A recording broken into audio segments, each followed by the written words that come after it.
Encerrada a primeira discussão. Em primeira discussão, o projeto de lei complementar número 17/2024, contido no processo número 137/2024, de autoria da mesa diretora, que acresce dispositivos à lei complementar número 410, de 9 de abril de 2012, que institui regime de trabalho complementar RTC para os servidores detentores de cargo de provimento efetivo da Câmara Municipal de Caxias do Sul e da outras providências. Relator vereador Cadori. Com a palavra, o relator para a leitura do parecer. Referente ao processo número 137 de 2024, projeto de lei complementar número 17 de 2024, Comissão de Desenvolvimento Econômico, Fiscalização, Controle Orçamentário e Turismo, parecer número 281 de 2024, favorável. Parecer favorável ao projeto de lei complementar número 17 de 2024, contido no processo número 137 de 2024.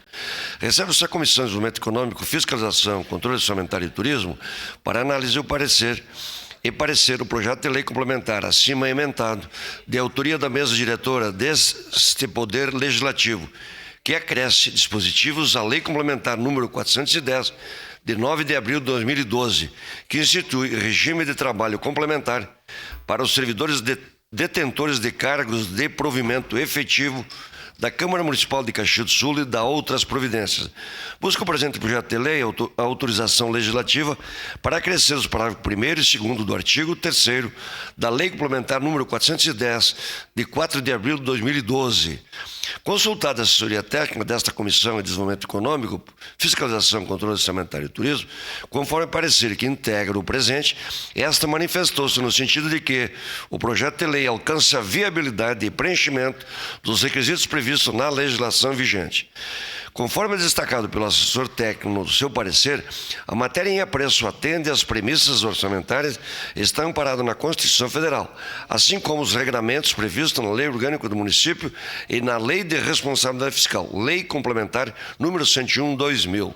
Assim, o projeto de lei complementar, ofertado a exame e discussão, atende os requisitos e alcança cumprimento de exigências legais regulatórias, orientadoras de repercussão na fiscalização e controle, revelando condições de obtenção de parecer favorável.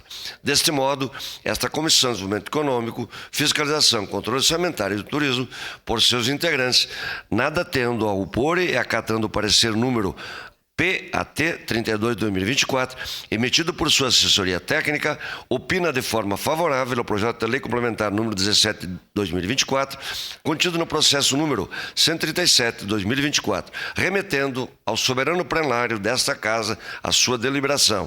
É o parecer, salvo melhor juízo, Caxias do Sul, 17 de julho de 2024, 144 da colonização e 134 da emancipação política. Assino esse parecer, a presidente vereadora Tatiane Fresso, vereador Gilfredo de Camilles, vereador Maurício Scalco, vereador Olmir Cadori e vereador Ricardo Zanquim. Era isso, senhor presidente.